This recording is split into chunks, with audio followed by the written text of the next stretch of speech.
I'm Michael Yin. I'm from the Division of Infectious Diseases. So today I'm going to talk to you guys about HIV-associated bone loss. Hopefully you're training in programs in which you see HIV patients. I know that's not everywhere in the States, but it's something that we see quite a lot here. So I'll talk a little bit about the epidemiology of low bone density and fracture in HIV, some data on potential mechanisms. I want to introduce some data on antiretrovirals and their different effects on bone and how they might be used by HIV practitioners so that you guys could also be aware when you're supporting them in their choices. And then some data that we've generated on the use of FRAX in HIV patients, and then if we have time, a new area, which is hepatitis C in bone. Oops, sorry, wrong way. So the reason why this is of concern now is that HIV has really changed as far as the care in the West and in the US. In that more people are living into older age because of the success of antiretrovirals, and that over half the people living in the United States are over the age of 50 now. And this is going to be a problem throughout the world as far as people who are living long-term with HIV. And what that might imply as far as special diseases that they may get at an accelerated rate as they age. And one of them that we've begun to understand is osteoporosis. This is a meta-analysis from 2006, and in the panel on the A panel on the left, it already shows that there is a greater odds of having osteoporosis in patients who have HIV, and in panel B, it's among the HIV-infected patients. Those who are on protease inhibitors have a greater odds. And since 2006, there have been many, many other cross-sectional studies using DEXA, other modalities, that have really proven the point that osteoporosis, or low bone density with t-score less than -1 or so, is really much more prevalent in the HIV-positive group, and that certain antiretrovirals, which we'll talk about more later, are really effective. One interesting new development is this idea of, that data was all in adults, but a lot of the infection happens in children outside of the U.S. And does it actually affect bone acquisition in childhood and cause you to have lower peak bone mass and therefore put you at risk for earlier fractures as people age into adulthood? This is kind of a graphic that illustrates that point. If you get infected with HIV either at birth, perinatally, which still occurs very commonly in Africa, or if you get it sometime during your sexual debut at an early teenage years, is it going to impact your ability to get to your genetically determined peak bone mass? So we did a study here to sort of take a peek at that by looking at bone density by DEXA and HRPQ-CT in a group of perinatally infected children. So these are infected at birth versus adolescents infected, people who are infected during, men who are infected during their sexual debut, and then uninfected individuals. So they're pretty well matched for race and ethnicity. The BMI was also not badly matched. So you can see from the CD4 count and the viral load that these are kids who are, well treated with their HIV regimen. There's a difference, of course, in the perinatally infected group versus the adolescent group in terms of the duration of antiretrovirals. And also because of the duration of treatment, a lot of them were on these protease inhibitor-based regimens as opposed to those who are newly started, who are usually on an NNRTI, a non-nucleoside reverse transcriptase-based regimen. There's also a difference in the group distribution of those who are on Tenofovir as their nucleoside backbone. Here we see that looking at the HIV-positive group, lumping together both the perinatally infected and the adolescents infected, they have lower bone density by z-scores. They're just trend for all sites, but statistically significant at the femoral neck and the distal radius and the ultradistal radius. And here we're looking at the HRPQ-CTs between the HIV positive versus the HIV negative. And if you look at the actual measures, the HR measures are 8 to 18% lower in the HIV positive than the HIV negative at both the radius and the tibia, lower volumetric bone density, trabecular volumetric bone density, trabecular thickness, cortical thickness, and of course the stiffness, which is that composite measure. Now, looking at the HIV positive group, so the perinatally infected versus the adolescent, the perinatal are in red here. We see that the differences are not quite as evident, and that may be just due to the smaller sample size because we've pretty much are down to 20 versus 18. But we can definitely see that in the ultradistal radius, the perinatals have lower bone density, and then by HRPQ-CT, the stiffness at the radius was 14% lower in the perinatally infected than the adolescents infected. So in this particular look of a pretty well-matched group of perinatally infected, adolescents infected, and uninfected men between 20 and 25 who are at a point where they should be at peak bone mass, it does seem like that HIV infection early in age will cause you not to acquire as much bone and have some architectural disruptions that may predict more fragility of bone and fractures later in life. That leads to the second question, is this just all bone density and now with HR kind of description, or are we really seeing increased fractures in the HIV-infected individuals? The first really good look at this comes from the Harvard database, which has over 1 million patients, and this is just looking at ICD-9 codes for fractures at the spine or the hip. And here you can see actually the panel on the left is in women, the panel on the right is in the men. You can see that there's a difference between the group that have HIV diagnoses versus the general population in terms of the prevalence of ICD-9 coded fractures. And it really starts to diverge after age 40. And it's quite consistent that the HIV positives have a higher prevalence of fracture. There have been, since then, many studies have looked at their cohorts. HIV is benefited by the establishment of these large cohorts, both in Europe and in the United States, that have followed people for many, many years. And so from these cohort studies, they've been able to look at and be able to see whether or not there's an increase in the incidence of fractures, looking retrospectively. And overall, it seems like there is both an increased risk of all fractures and fragility fractures. Fragility fractures using just the sites that are most common for fragility fractures. And it's in the order of about a 36 to 56% increase in your relative risk of fracture. Now, of course, it's a messy picture. It's not just one potential cause, because there are factors that make the HIV patient different. There's more weight loss, maybe hypogonadism in more severe disease. HIV positive patients also seem to have more of these risk factors, smoking, alcohol use, than uninfected individuals they're matched with. Hepatitis C infection, which I'll tell you a little bit more about later, is really coming into recognition as a major factor as well for bone. And then things like CKD, vitamin D deficiency, and lipodystrophy, which get worse with antiretroviral therapy, they may play a role too. On the side of antiretrovirals, there's always been, there have been many studies that have looked at physiologic doses of antiretrovirals in culture with bone cells, and they've shown changes in the gene regulation, gene expression, and the functional activity of these cells in culture. And how to interpret that has always been difficult, but there may be direct effects of antiretrovirals on bone cells. There may be effect of the antiretrovirals on mineralization. These things have been very hard to sort out even after many, many years and many studies. And there's also this understanding that maybe during the acute phase when you're giving the antiretrovirals, there's immune reconstitution. Your own body's T cells are coming back into function, and that cytokine surge with immune reconstitution may also cause a decrease in bone density. On the side of the virus, there are in vitro studies that show that GP120 and other viral proteins can actually impact on growth of bone cells in culture. But whether or not that really has relevance clinically has been hard to understand.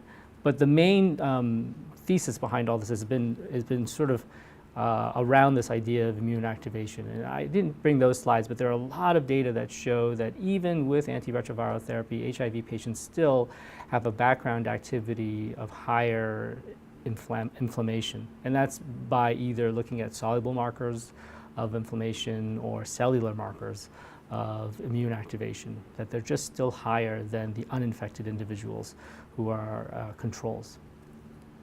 So maybe that activity is driving bone loss. This is just a little cartoon that kind of illustrates that effect, that with HIV there is this well-defined persistence of T-cell activation, and if these known cytokines are also pro-resorptive, they can drive osteoblast proliferation and resorption more than on the formation side, and the net effect is more bone resorption, resulting in lower peak bone mass, lower bone mass in general. There are many, many antiretrovirals, and it's very difficult for people who don't treat HIV to keep track of. Even ID physicians who treat very few patients with HIV have a hard time keeping track of the pace of new drugs and new combinations of drugs. So the field has been energized but plagued also by the fact that there's always a shifting change in this. So it's very hard to study the effect of one particular drug and really define its effect on things like bone. But through the years, there is this very interesting phenomena that's been replicated, which is that when you start treatment with HIV medications, there's an immediate drop in bone density. Now, we're talking about within the first 6 months or so, you see that this is the spine, and you see that bone density will reach about 2 to 4% lower, a nadir around there, and then start to normalize, but it won't get back up to normal. And this study is comparing 4 different drug regimens. 2 of them, the regimens could either contain tenofovir and FTC or abacavir and 3-TC as the nucleoside backbone, and paired with either efavirenz or atazanavir or ritonavir. It's not so important that you remember these medications, but I just wanted to point out the pattern here, that you see that acute loss in bone density that really reaches sort of at the spine by the 6 months. It's sort of at the lowest, and then it starts to come back, but it doesn't really come back to the baseline. And there are differences between drugs, and in this case, the group that has the lower bone density is the tenofovir containing group, because the other component, FTC and 3-TC, are the same. So tenofovir more than abacavir in this situation, and atazanavir more than efavirenz in this situation at the spine. This is the same study, but showing the effect on the hip. And you see that the dynamic of the hip is a little bit slower, so that you're reaching the lowest point at about 1 year, as opposed to 6 months. But it's still the same phenomena, that there is a normalization and a little bit of recovery, but you don't reach the same baseline bone density. And here you can see again that the tenofovir has more bone loss than abacavir. Okay? Other things held constant. So here are some of the newer studies. So I'm only showing studies that have come from 2010 and further, because they consist of regimens that we use more commonly now. And in overall, there's about a 2 to 4% loss in bone density using contemporary regimens. One of the agents that you're going to hear again and again is the impact of tenofovir. Number one, because we use it a lot. It's the first line nucleoside. It's very well tolerated, has great activity, but also it's been very clearly demonstrated to have greater impact on bone than other nucleosides such as abacavir. The other agent that's new is this raltegravir, which is an integrase inhibitor, and that seems to have the least sort of impact on bone. Protease inhibitors also seem to have more impact on bone than NNRTIs, and certainly more than the integrase inhibitors. So that's kind of the pattern that I want to just try to get across to you, that there are differential effects of different drugs, tenofovir being sort of the worst, protease inhibitors also being sort of the worst, and then the newer class of agents, raltegravir being the first of the integrase inhibitors, potentially better. We know that for raltegravir. The other integrase inhibitors we just don't have the data on yet, but you should stay tuned because it's likely to be similar. Now, why does tenofovir cause bone loss? Well, it's interesting that we've had many, many years with this drug, but we still can't figure it out. There are sort of three areas in which it may impact bone. One is that it causes proximal tubular dysfunction, and you can get hyperphosphaturia. That's very common, but you rarely have Frank-Fanconi syndrome or even hypophosphatemia. Clinical osteomalacia has also been reported, but that's also very rare. So whether or not there's some sort of subclinical loss of phosphate that contributes to inadequate mineralization with tenofovir use, that's possible. We just really have not been able to identify it very clearly as a main mechanism. The other thing that's been looked at with tenofovir is that there's this functional vitamin D deficiency, and that's borne out by some studies that have shown that patients who start on tenofovir have higher PTH and also higher vitamin D binding protein. So maybe you're binding away the vitamin D and there's less free vitamin D, causing a secondary hyperparathyroidism, and that's leading to some of the bone loss. But again, it's not been seen in every patient that has bone loss with tenofovir. And the third is some of the in vitro studies show that tenofovir impacts osteoblasts. So maybe there's some direct effect. Yeah? Is this dose or duration dependent? So it's a great question. Really, are you talking about for all of these mechanisms or just the hyperpara? Yes, but that's Yeah, it hasn't been worked out very well. In fact, this one study that has looked at the vitamin D binding protein difference and stuff, it hasn't been replicated in other studies. So the story is really not so clear. But comparing hyperparathyroidism, or just an increase in PTH from baseline in tenofovir-containing regimens versus non-tenofovir-containing regimens, that's true. That there's a difference there. That is definitely known. But what's causing it is not so clear. So with all that, we thought of one simple study that we could do to maybe mitigate some of that bone loss, especially since tenofovir is such a common regimen, and this particular combination containing efavirenz, tenofovir, and FTC, known as a tripla, is one of the most commonly used treatment regimens for HIV worldwide. We thought about what if we just gave vitamin D and calcium supplementation? Would that attenuate some of the bone loss? And in this pretty small study that we did with 168 people who were randomized to D3 at 4,000 and calcium carbonate at 500 BID plus a tripla initiation compared to placebo plus a tripla, we looked at bone density and bone turnover at 48 weeks. We found that the changes in vitamin D levels were as expected, that they got a bump with the treatment group and not with the placebo group, and that the percent decline in bone density was less in the group that got the treatment, got the supplementation. So in the vitamin D calcium group, there was a decline of about 1.5% at the spine and the hip, whereas it was about 3% at the spine and the hip in the group that received placebo. I didn't bring the bone turnover marker data, but they're quite similar in that both bone resorption and bone formation markers increase with antiretroviral therapy, and in this case, the increase from baseline of both the formation and the resorption markers was about half in the group that received vitamin D calcium. So in truth, we don't know why it works, because as I told you, we really don't know why tenofovir has this effect on the bone, but a simple supplementation like this seems to be helpful. When you show that the tenofovir and a lot of the other medications cause that bone loss, but then it seems to improve again, has there been an increased risk of fractures during that time when they're having the bone loss, or is it not clinically? It's a great question. I have the only study on that. And I don't think I brought the slide, but what we did with that, there's a group called the AIDS Clinical Trials Group. They do a lot of the HIV treatment studies.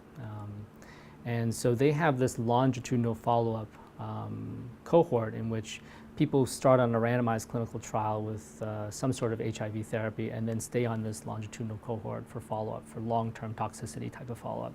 And it's about, it was at that time about 2,500 people.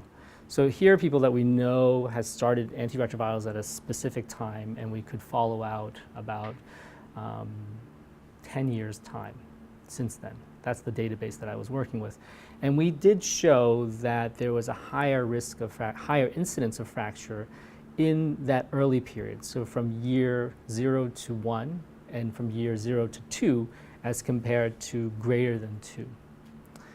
But you could argue, that's not causality, really, because the people who are initiating therapy at that point are very different than later on because they gain a lot of weight. Many of them are malnourished, sort of cachectic in the beginning. There are a lot of changes that are happening in that early period which may put them at higher risk of fracture anyways, as opposed to later on. So I don't have conclusive data, and that's the only data that's out there, but maybe during that initial bone loss phase of the first 2 years, you do have some risk of fracture that's higher than later on. Most of the data, as I showed you, has been fractures like following many, many years later in older patients. That's very clear. There's definitely a big difference, not huge, but 30 to 50% difference at least in terms of fracture rates. Okay, so a little case to, this is the kind of thing that I think we as ID physicians will refer to you guys to help with. And you may be seeing cases like this more often. So a typical older woman infected with HIV and hepatitis C. She's well controlled as far as her HIV is concerned, started therapy for 10 years, has been on atazanavir, ritonavir, tenofovir, and emtricitabine. This is a very common protease inhibitor-based regimen. She's a current smoker and she drinks alcohol. She's no fractures, no bony pain. Doesn't really have that many risk factors, and she takes supplementation like a postmenopausal woman is recommended to do.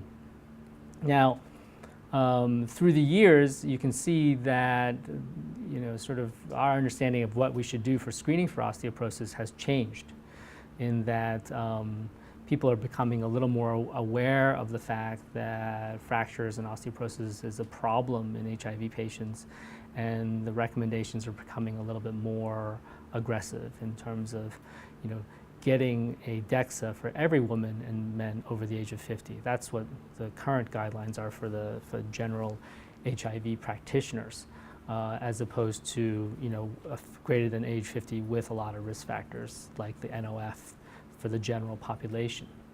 So whether or not this is what we should be doing or not, that's a question that I'm very interested in. So this particular woman, we got a DEXA, and here's her DEXA. So, she's osteoporotic by numbers at the spine and at the hip, and her laboratory numbers don't show any other secondary cause of osteoporosis that we should be really concerned about. So then, what if you did her FRAX calculation? If we did hers, based upon the data I presented to you without the, this was with the DEXA, we get a hip fracture of 2.7%, 10-year risk, and osteoporotic fracture of 6.7%. So what would you do?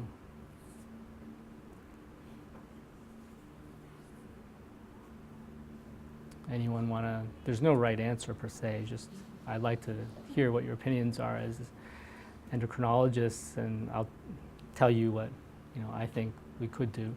Did you get any bone turnover markers? No.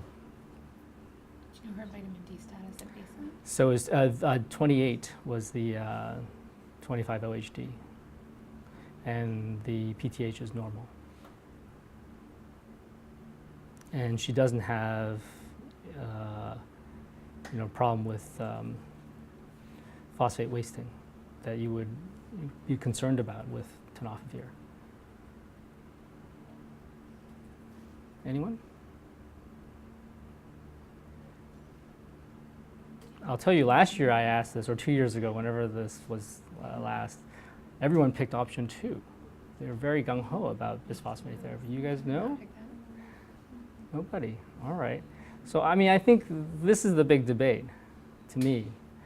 And I'm surprised to hear nobody jumped at option 2, because that's what usually people, endocrinologists, are comfortable with doing. I'm going to make a case for option 3.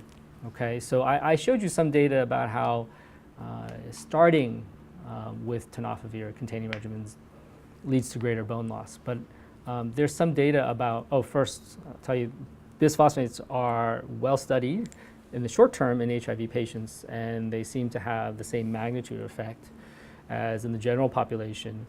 Alendronate and weekly alendronate and yearly zoledronic acid have been studied in 6 randomized clinical trials, and they're well tolerated and have the same magnitude of effect as far as the bone density is concerned. But as you know, there are adverse effects, certainly, and so you don't want to start everybody on this.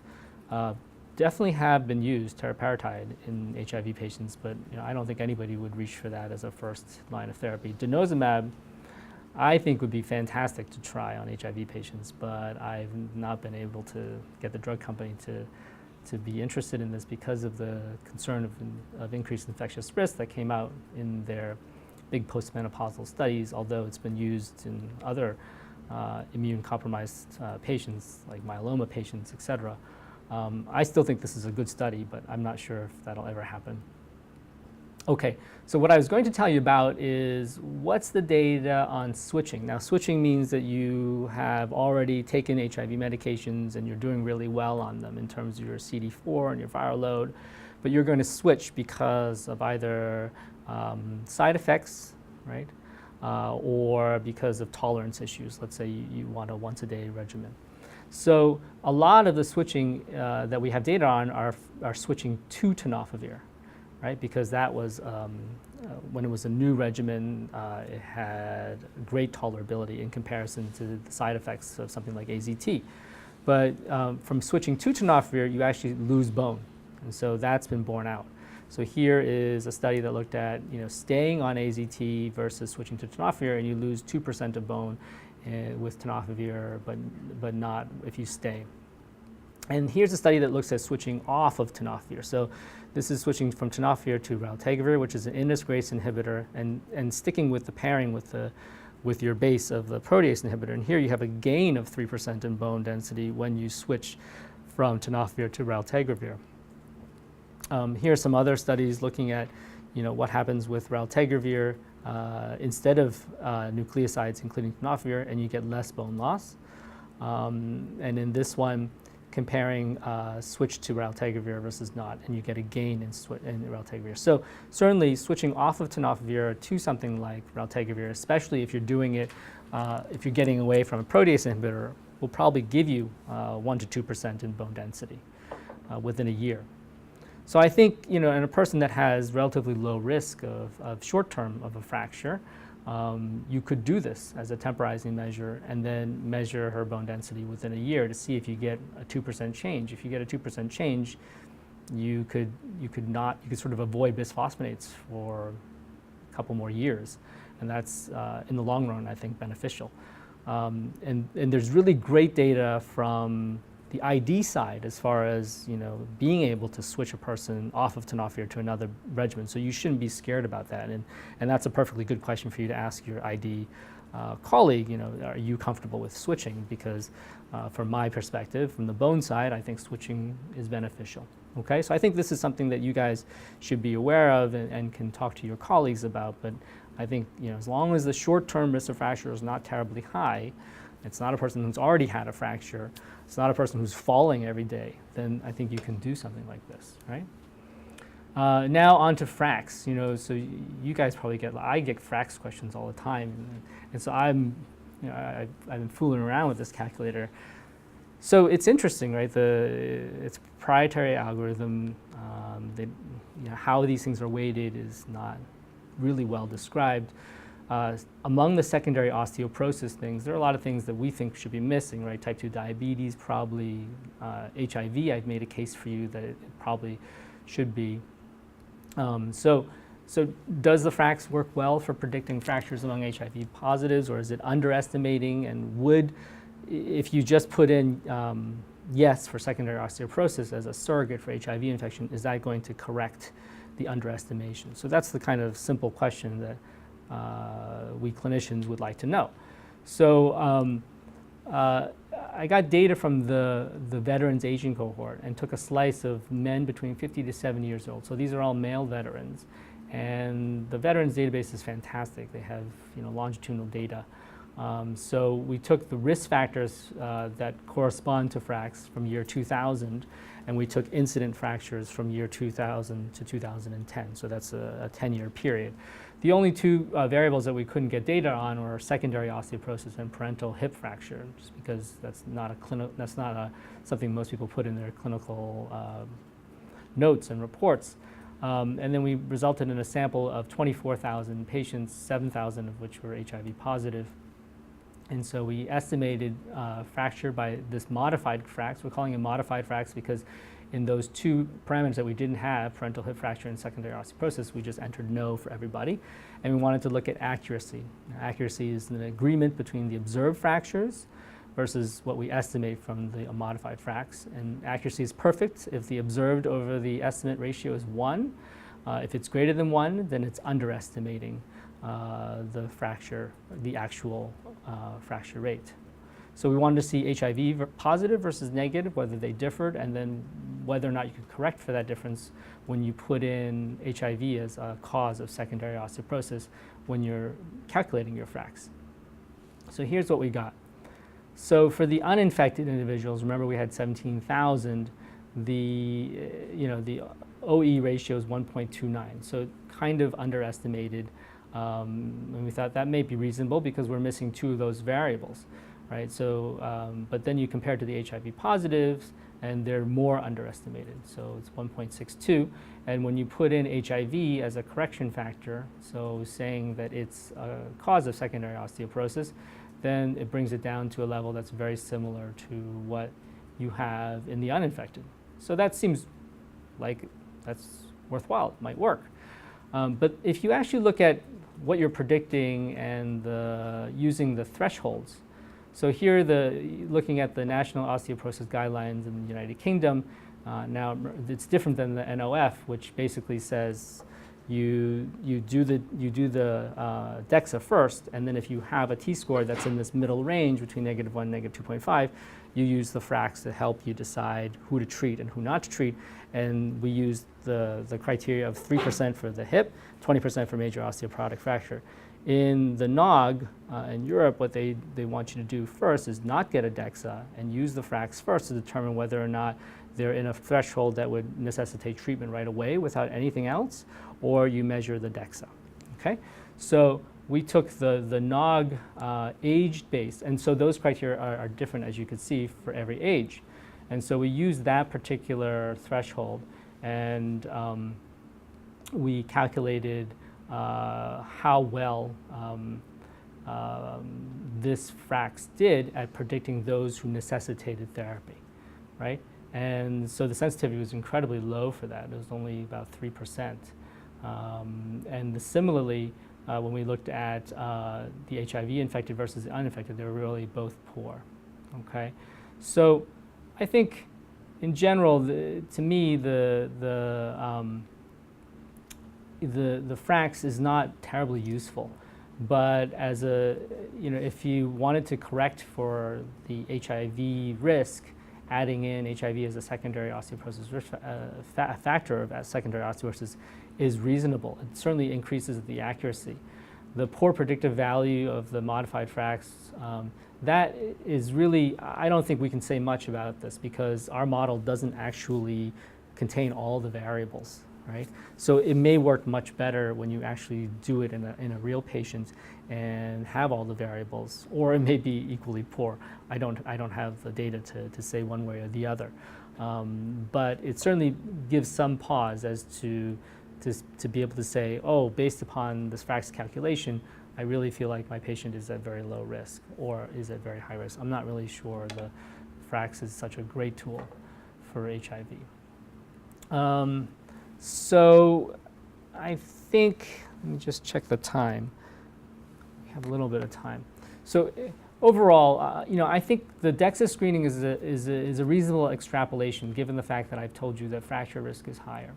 But whether or not people do this and what this means for you guys, as far as, if half the patients who are HIV positive who are over the age of 50 are going to get DEXAs, then there's a lot of interpretation that you're going to be called upon to help sort out. And I think a lot of them deserve some consideration of changing of the antiretrovirals or maximizing the other factors before starting bisphosphonates.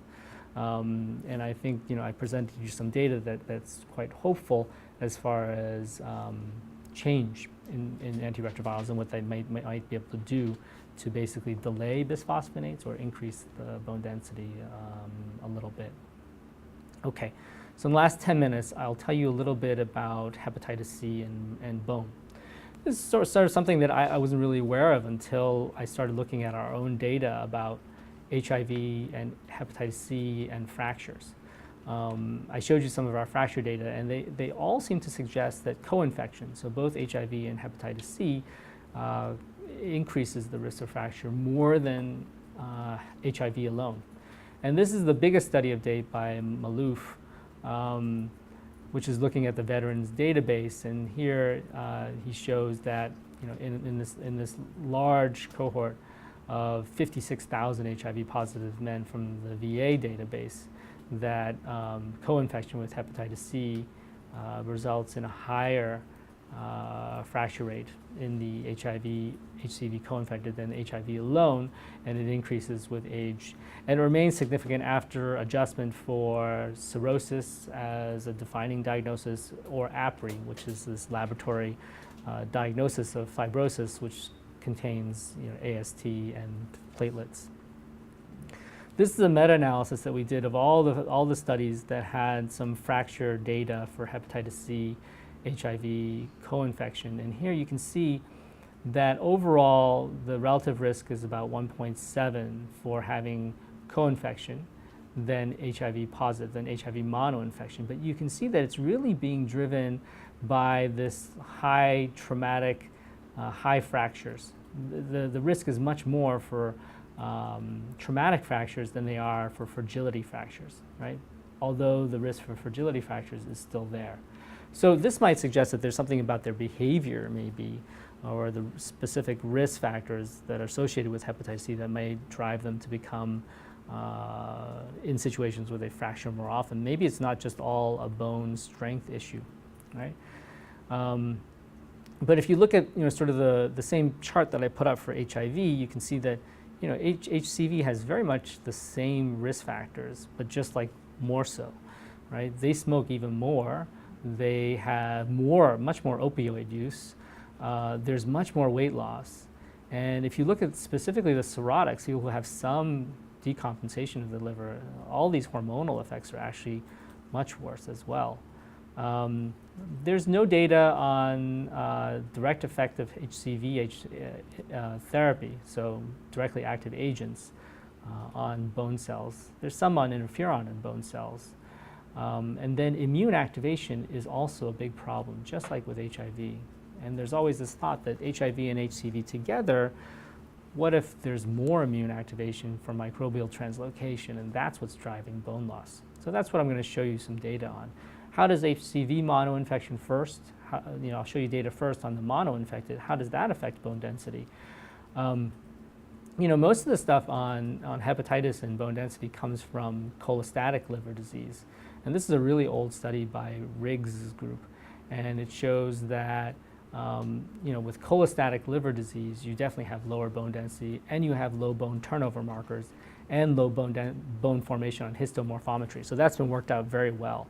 And then this study shows that in cultures that plasma from jaundiced patients will impair osteoblast proliferation in culture, and that the higher the bilirubin level, the more that inhibition. So there's a plausible reason why people with biliary cirrhosis and high bilirubin have low bone formation.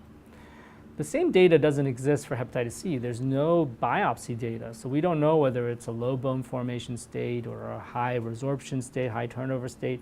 There's no biopsy data. What we do have are bone density tests, studies, which I'll show you now, which show that people with viral hepatitis, so Hep C or HBV, have lower bone density than controls, and it's even worse for those who have advanced disease, so more cirrhosis.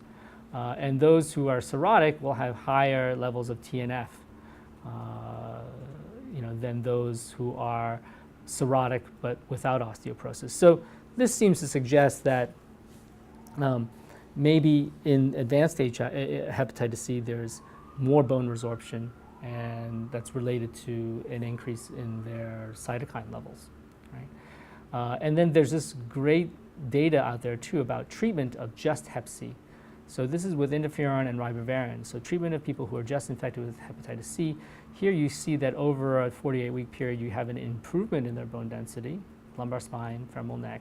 You have a decrease in their TNF, decrease in bone turnover markers. So this really argues that Hep C is persistent replication of hepatitis C is driving some inflammation, which is causing bone resorption, and that getting rid of Hep C will reverse some of that partially.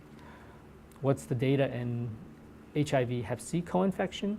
Co-infected have the lowest bone density, and in this model, both HIV and hepatitis C independently predict low bone density, regardless of adjusting for fibrotic measures. And then in this study, they argue that the mechanism is actually low bone formation, and that's based upon their bone turnover data, where Hep C infection is not associated with increased C-telopeptide or osteocalcin. And then TNF levels were not different. So these people argued that increased inflammation and increased bone turnover may not mediate the effect of hepatitis C on bone in the case of HIV. But this is the only data that's out there with bone turnover markers. So other studies have found an association between TNF alpha levels and low bone density, such as this study. In this study, which is looking at PQCT, he showed that HIV monoinfection is associated sort of with the best tibial trabecular volumetric bone density. Next, hepatitis C monoinfection, and the lowest, the hepatitis C and HIV co-infection, and that TNF levels were higher in this co-infected group than the other groups. Let me just see how much time we have. Okay, just 5 more minutes, then I'll let you go. This is, I'm going to show you some preliminary data in our postmenopausal women. So we have a group of HIV-infected postmenopausal women and a group that are co-infected. And they're very well matched in terms of their age, their race, ethnicity. The co-infected smoke more, but they don't drink more alcohol.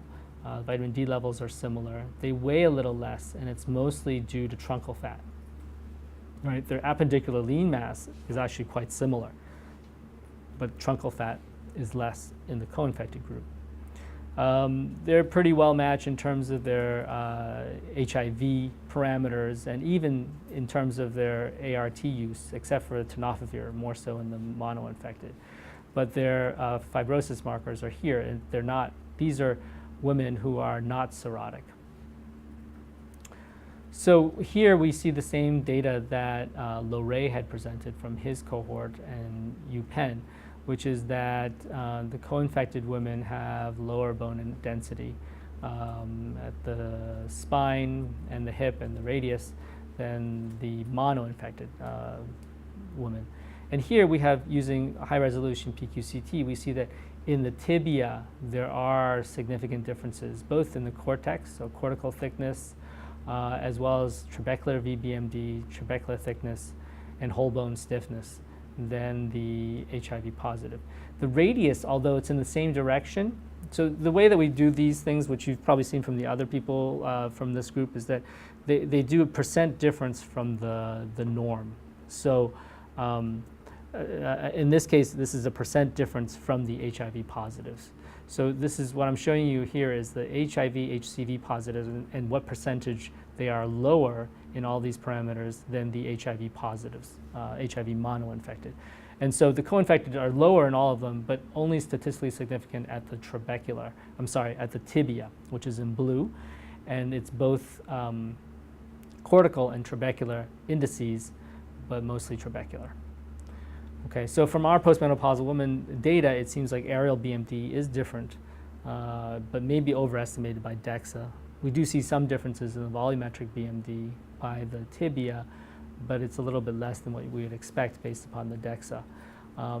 These data, along with the other data that I showed you, do suggest that the higher fracture rates that we do observe in the co-infected individuals are in part due to true deficits in bone strength.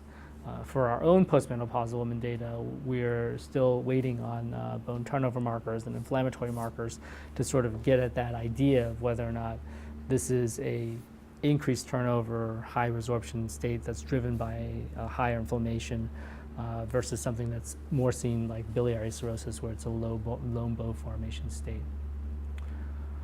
Okay, I'll just tell you that there's no data on using directly active agents. I think that's a fabulous area that that can teach us a lot about both the mechanism of what's going on with hepatitis C and infecting bone, and also what we can do to improve the general health of patients who are infected with hepatitis C. So I think my summary overall for this part of the hepatitis C, it's pretty clear that co-infection is associated with low bone mass, and there's some data now on disrupted microarchitecture and decreased bone strength.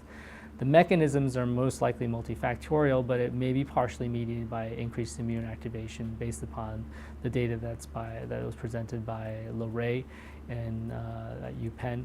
Whether HIV Hep C is truly a low bone formation state as presented by Badimo, that remains uncertain. And I think the effects of directly active HCV agents on bone metabolism, mass, and microarchitecture are really necessary to provide additional insight to the mechanism and also to guide the management of osteoporosis in patients with HIV and hepatitis C. Because if this is another intervention on top of antiretroviral change, that would be fantastic for sort of mitigating the loss that we see in HIV patients and preventing them from getting to that stage where they need bisphosphonate therapy. Okay, so with that, I'm done. Happy to answer any questions.